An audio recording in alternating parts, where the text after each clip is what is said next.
Okay, we're going to go back over stem and leaf. Where did we leave off with the stem and leaf?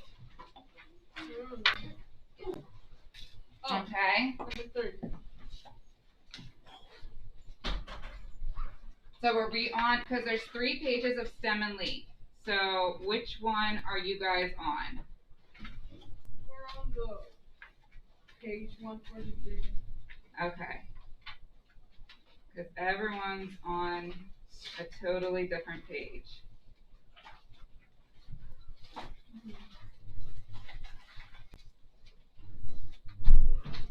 All right, so everyone open up to page 143. Oh no, that one was when you're independently. That's not stem and leaf. So, did we do 137 stem and leaf? Yeah, so we did 137, correct? No. Okay, so we're going to start with 137. Okay, so stem and leaf plots. Please remember with your stem and leaf plots, so everyone should have this page. Nope, that's 40. Here's 137. Okay. It says, use the stem and leaf plot to answer each question. Choose the correct answer. Okay. So with the stem and leaf plot, stems, remember, are your tens, and leaves are your ones. Okay. So what this is indicating is this is in your tens column, right? And this number's in your ones column. So the number actually is 68. Okay? Because this is in your tens column and this is in your ones column. Okay? So this data, this number in the data set is 68. Then you go down to this number. Remember, this represents your tens. So you have 7, and then you would have a 1 in your ones. So that would mean this number is 71. So again, you have a 7, and then you have a 3 in your ones. So that means that number would be 73. Okay? So let's list all the numbers in this data set. Okay? So in this data set, I have 68, 71, 73, 74, 75, 79. Now our tens are an 8. So now I go down to 8, D2, 84. Now I go to the tens of 9. So that means that we're in our 90s, 93, 94, 95, and 97. They are all the numbers in this chart. Okay, they are all your numbers. Everyone should be writing this down. That's what this is represented. Green group, I'm on you. Okay, and I am on page 137. Thank you. 137. So it says, how many data values are in this data set? Well, you can count 1, 2, 3, 4, 5, 6, 7, 8, 9, 10, 11, 12.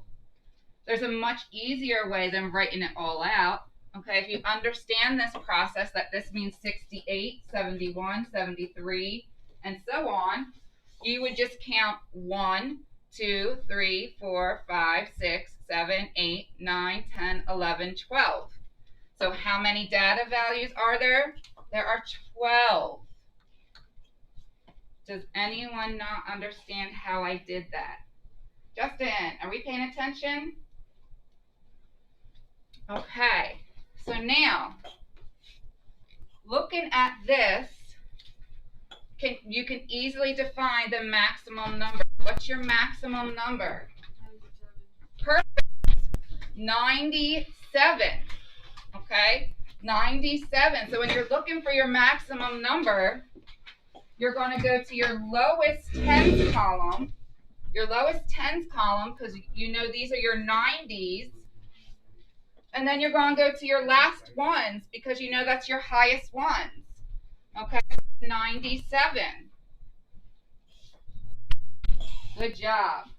So now that we did 137 together, your next page should be, is it 149? Is that what you guys have? What's your next page in your packet? Yeah, What? 149. I want you to try 149 all by yourself.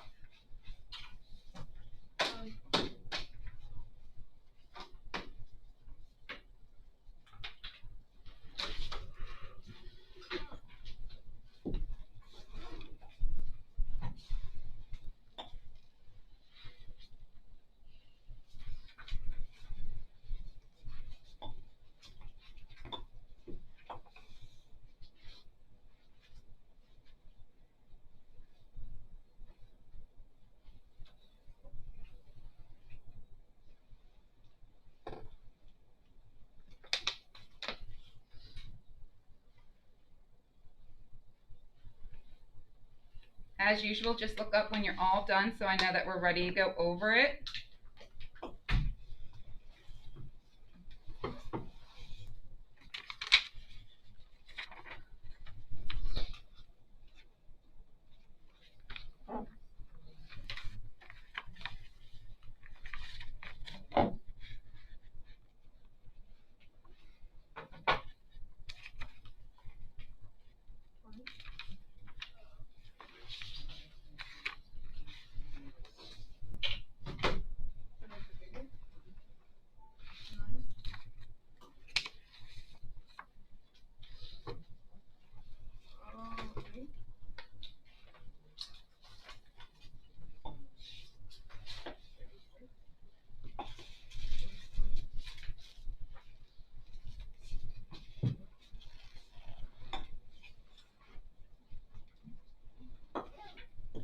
All right, Justin, I see, put the phone away. I see you're on your phone, so I'm assuming that means you're ready to go. So number one, it says how many data values are in a data set? What did we get? 20. Are you Justin? How would you determine how many, what'd you get? Yeah, what'd you get?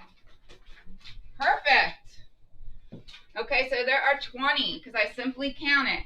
1, 2, 3, 4, 5, 6, 7, 8, 9, 10, 11, 12, 13, 14, 15, 16, 17, 18, 19, 20.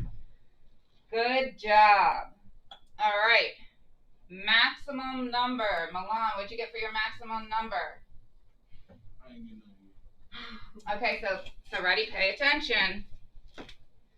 So remember, these are your tens. So the one here indicates these are your tens. These are your 20s. These are your 30s. So when you're looking for your maximum number, you have to go to the lowest one because that's your biggest. Now these are your ones. Okay? So when you're going over here, this means 32, right? 33. 36.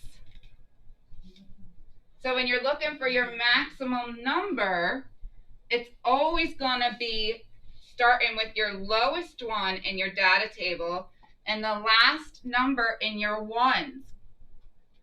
So your maximum number is 36.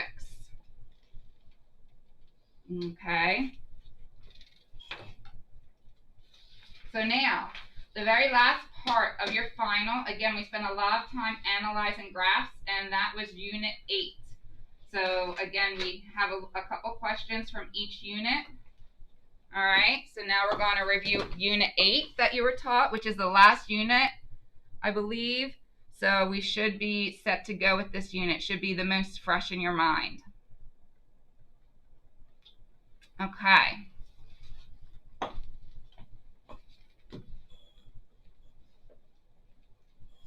So it says the the data shows the number of runs scored by Jackson High School baseball team. So it's the number of runs. So in baseball, you run around your bases, right? So showing the number of runs scored on the baseball team in the month of June. Use a line plot to answer each question. Choose the correct answer. So it's showing you that this indicates the runs scored. Okay? Runs scored. So what does that mean? Where's my good marker? Okay, we'll just try this one. So that means this game, there were 12 runs scored, because it's telling you that means runs scored. So there were 12 runs scored on this one game.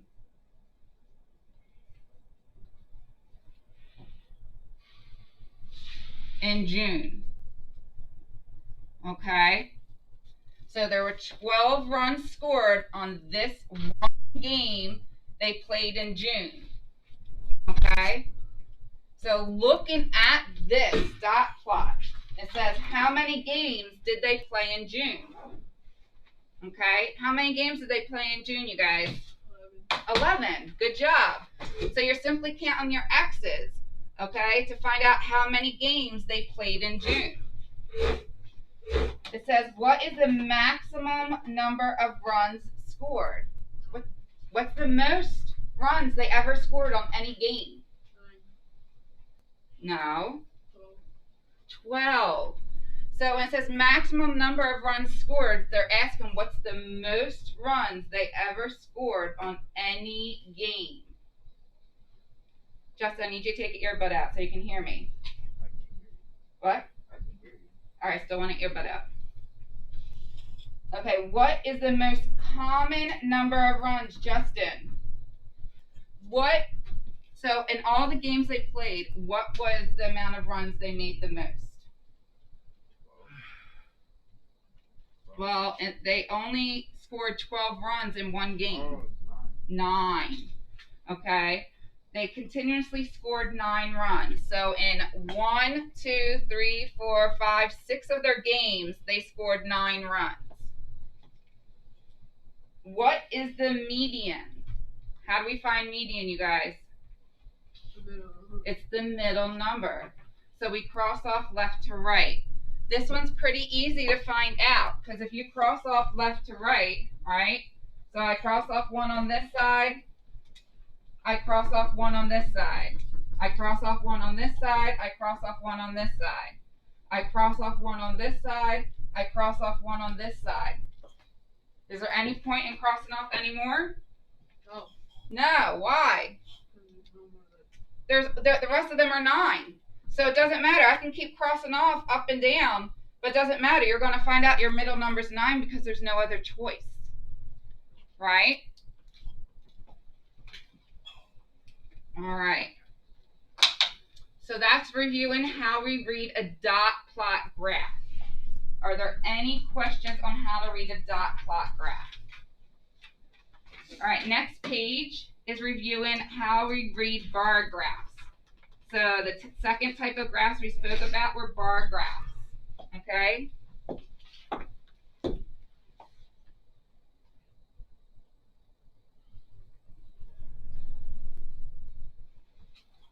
Is this the bar graph you guys have up on your next page? Okay. So you have to read the title, and I'll tell you what this bar graph's about. It says moviegoers. Okay? Then it gives you the days of the week. It tells you vertically, it says number of people. So this is telling you how many people went to the movies on each day of the week. Right? So it's telling you on Monday, remember you go over horizontally to figure out how many people. On Monday, 200 people went to the movies. Okay? On Tuesday, 150 people went to the movies. On Wednesday,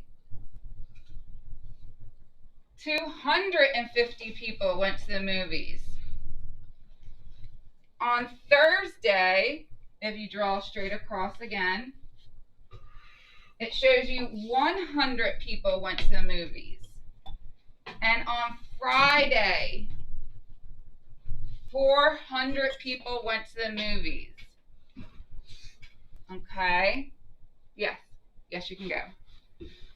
So now that you labeled your chart and you know what it is telling you, okay, you labeled your bar graph. Now it says, which day has the least number of moviegoers? So on what day of the week do the least number of people go to the movies, Justin?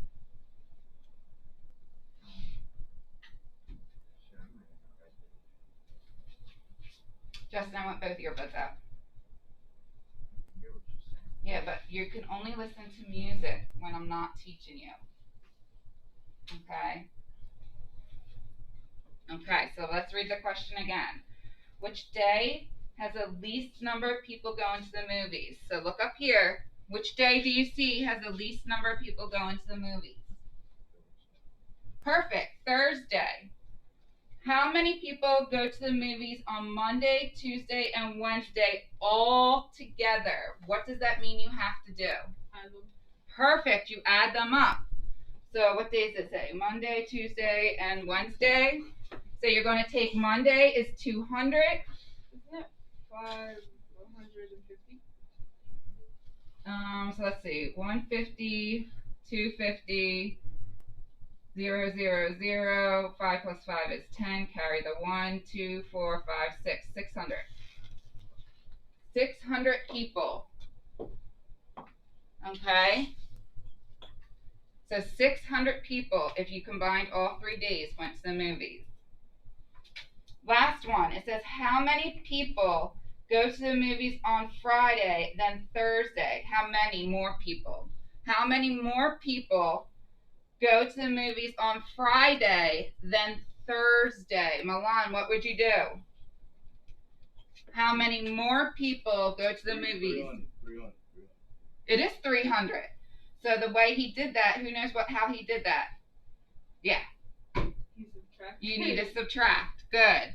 So you look at Friday and you'd say 400 went on Friday. You want to know how many more.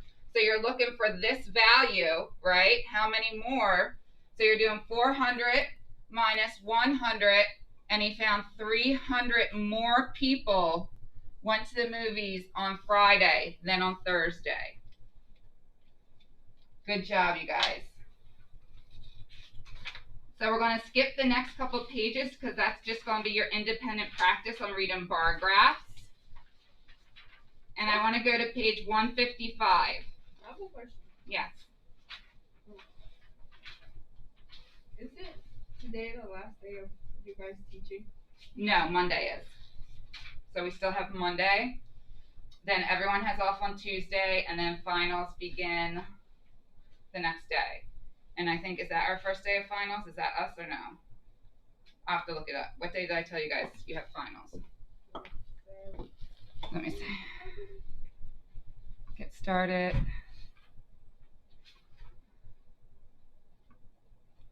Announcements. Finals. So Monday I teach, right? Is this Monday? Oh, Keystones. This is Keystone. Okay, so you have the Keystones next week. So you have Monday I teach, Tuesday you're off, then you have the whole Keystones phenomenon. Then you come back on Friday I teach, and then the next thing is Friday I teach, and then Monday, the finals start. So your final in this class would be that Tuesday. Okay. All right, back to green group. So again, we're going to skip the next couple of pages because while I'm working with blue group, that's going to be you guys practicing since I just reviewed it. And we're going to go with reviewing how you read a table. Okay, so that's the next page we're doing. How we read a table. It's 155 if your packet is labeled. Okay. The last page. Okay. So, erase that.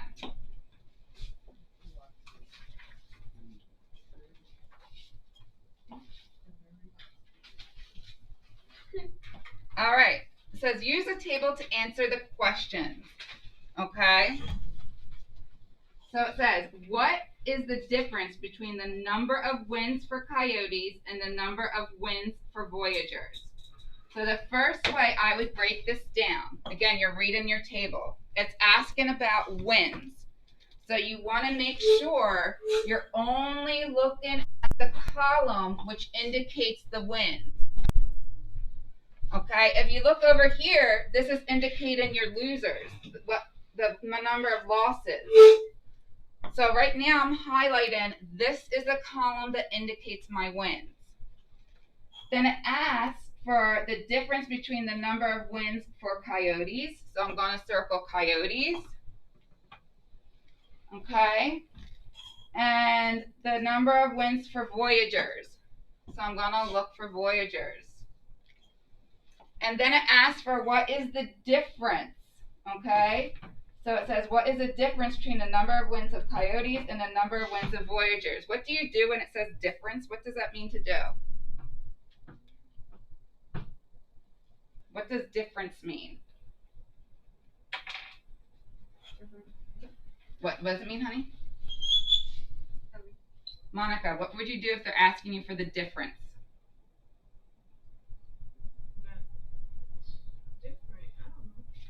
So if they're asking for what's the difference between the number of wins between these two teams, how would you calculate the difference? What operation do you need to use? Now, if you're looking for the difference, you need to subtract it. Good job, Justin. So I'm going to say 11 minus 2 equals 9. Okay? The difference is 9. So the Coyote had 9 more wins than the Voyagers. How many more losses did the Eagles have than the Titans? Okay, so now I'm going over to losses. Okay, so this is the only column I'm looking at. It's asking me to compare the teams of Eagles and Titans. Okay, the question says, how many more losses did the Eagles have? Okay. What operation are you going to use? You're trying to find out how many more did one team have over the other.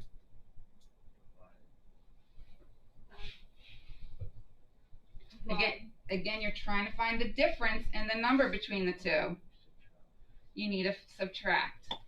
So if I say 6 minus 3 equals 3, okay, so the Eagles team lost 3 more times than the Titans team, because the Titans team only lost a total of 3 times versus the Eagles team lost 6 times. So the Eagles team lost 3 more times than the Titans team. Okay.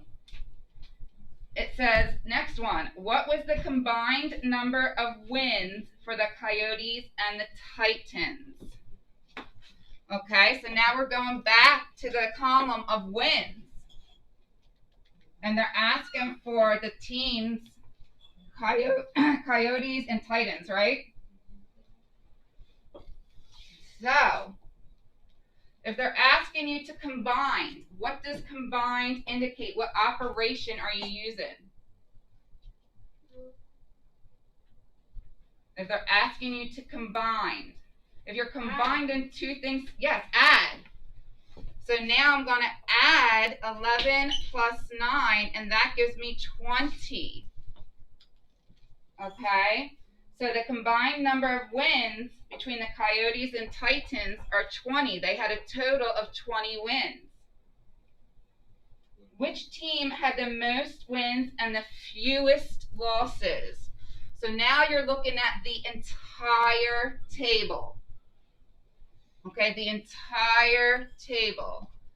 Which team had the most wins and the fewest losses? Which team, you guys? 11 and 2. So the most wins you're saying is 11, and the fewest losses?